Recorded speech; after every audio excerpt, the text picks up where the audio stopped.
Andy Barr's vision for House financial services. The Kentucky lawmaker is running to succeed crypto advocate Patrick McHenry as chair of the powerful U.S. House Financial Services Committee. Congressman Andy Barr, Republican Kentucky, is one of the lawmakers running to succeed U.S. House Financial Services Committee Chair Patrick McHenry, Republican North Carolina, as the head of the Republican wing of the committee, which oversees regulators like the Securities and Exchange Commission and is responsible for shepherding legislation that might affect the U.S. capital markets and banking sectors, among others. He shared some of his thoughts on what his crypto priorities might be during an aside at the Flyover Fintech conference on Monday. P.S. I'll be in Washington, D.C. this week for part of Wednesday, all day Thursday, at the D.C. Privacy Summit, and some of Friday. Let's catch up if you're around. You're reading State of Crypto, a CoinDesk newsletter looking at the intersection of cryptocurrency and government. Click here to sign up for future editions. Representative Patrick McHenry, Republican North Carolina, is retiring at the end of this congressional term. A number of lawmakers are vying to take up his role as the leader of the U.S. House Financial Services Committee, including Representative Andy Barr, Republican North Carolina, who spoke briefly at the Flyover Fintech conference hosted by Representative Mike Flood, R-N.C. in Lincoln, Nebraska, on Monday. A number of crypto priorities depend on the Financial Services Committee.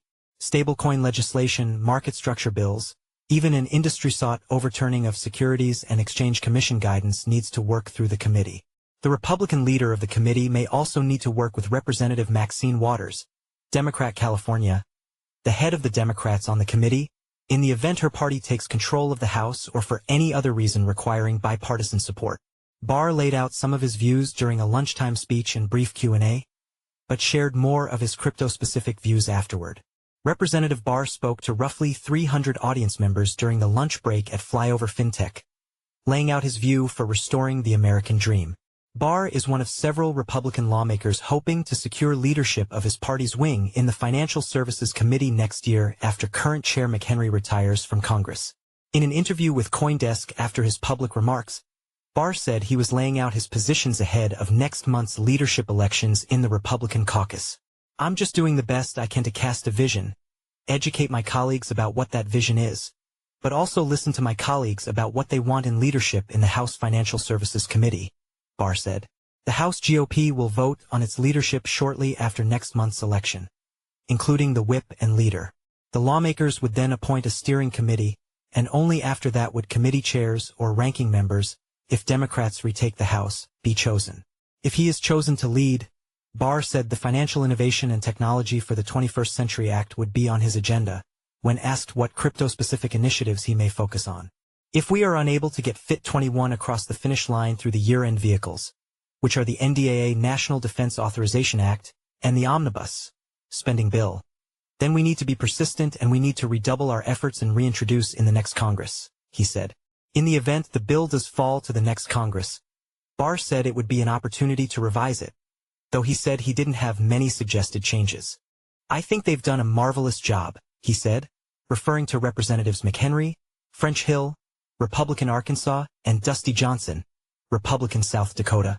And if the reason why it fails in the lame duck is that we didn't do a good enough job getting enough Democrats on board, then it gives us an opportunity to maybe see what we can do to get the job done, he said. We shouldn't let the perfect be the enemy of the good, right? Barr also said it was disappointing that Congress wasn't able to override President Joe Biden's veto of an effort to overturn Securities and Exchange Commission Staff Accounting Bulletin 121, a controversial custody rule that crypto advocates argue blocks most financial institutions from providing custody services to the sector. We need to create a pathway for regulated financial institutions, banks, and non-banks to safely custody digital assets, he said. I also spoke with Representative Flood after the day's events wrapped, more specifically about legislation. The lawmaker noted that Representative McHenry is well regarded, and people were still working to find a way and have FIT 21 passed into law during the forthcoming lame duck session, the time between Election Day in 2 weeks and when new members of Congress take their seat in January. I still remain hopeful we can at least get FIT done, he said. Stablecoin legislation will wait until next year, and if FIT 21 doesn't pass in 2024, it will also pass in 2025, Flood emphasized. We have serious people working in financial innovation that can create a lot of jobs, generate wealth, cement America even more as the world's financial juggernaut, he said. But there are pitfalls and there are things to watch out for, and regulators and lawmakers need to make sure we're building a foundation, but not an overly prescriptive set of rules. So I think it's hard to sit here and not get excited about some of the innovation that's happening, but at the same time, how are we going to regulate it? How are we going to ensure that the innovation survives our regulations? How a crypto REIT misled investors with family deals and unjustified real estate markups. Crypto project Tangible issued a stablecoin, USDR, backed by real estate and offered investors a yield funded by tenants' rents. Tangible CEO, Jagpal Singh, is the brother of Joshvan Singh, who ran a company called BMS Luna Stacks. CoinDesk's Danny Nelson dug into the companies, finding an undisclosed business relationship wherein Joshvan Singh's company would apparently buy properties and immediately flip them to Jagpal Singh's Tangible at a markup sometimes exceeding 20%. Crypto on-ramp service Transact targeted in data breach. A crypto fiat on-ramp service provider named Transact said it was breached by a group that stole some personal identification information, though it said the leak was limited to names and other basic identity information. U.S. election betting, federal court erred in letting Kalshire launch prediction markets, CFTC says. The U.S. Commodity Futures Trading Commission again argued over definitions in its filing to an appeals court as the regulator continues its push to bar political prediction markets in the U.S. Coinbase escalates SEC fight over the agency's inside chatter on ETH. A company hired by Coinbase to file a Freedom of Information Act request from the U.S. Securities and Exchange Commission over its internal discussions around Ether filed for partial summary judgment. Nishad Singh's lawyers ask judge to spare him prison. Say he is an uncommonly selfless individual. Former FTX director of engineering Nishad Singh faces sentencing next week. His attorneys say he should be spared prison. His attorneys did not mention what the pre-sentence investigation report's recommendation was. This week, in the U.S., Congress is out of session and we're just 2 weeks away from Election Day.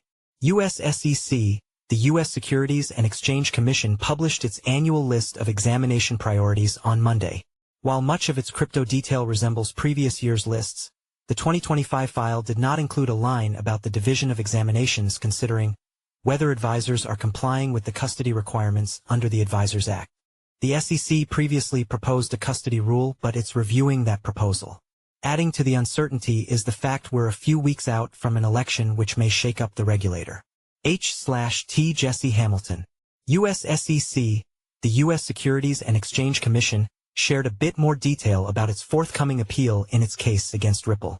An addendum to its Form C filing said it was appealing whether the district court erroneously granted partial summary judgment in favor of defendants with respect to Ripple's offers and sales of XRP on digital asset trading platforms, and Garlinghouse's and Larson's aiding and abetting of those offers and sales, Garlinghouse's and Larson's personal offers and sales of XRP, and Ripple's distributions of XRP in exchange for consideration other than cash.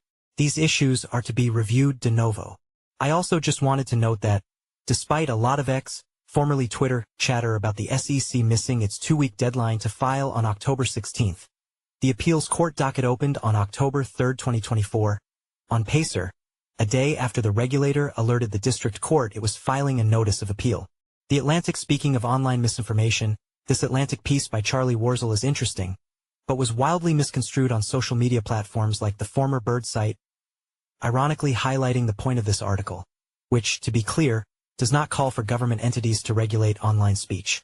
Open secrets, Elon Musk, who's endorsed Republican presidential nominee Donald Trump, helped fund a group that in turn created a fake website and initiative purporting to support Democratic presidential nominee Kamala Harris. That entity, called Progress 2028, is sending around text messages and flyers claiming to outline Harris's policies. But, per Open Secrets, these highlight disproven and misleading claims. Anecdotally, I know someone who reacted to one such scheme exactly the way this campaign appears to hope for. The Wall Street Journal, for accounts on Polymarket, dramatically shifted Donald Trump's odds of victory on the prediction market site with $30 million. The Verge, the U.S. Federal Trade Commission, adopted a final rule requiring businesses to make canceling a subscription as easy as signing up. If you've got thoughts or questions on what I should discuss next week or any other feedback you'd like to share, feel free to email me at nick@coindesk.com or find me on Twitter @Nicolesht. You can also join the group conversation on Telegram. See y'all next week.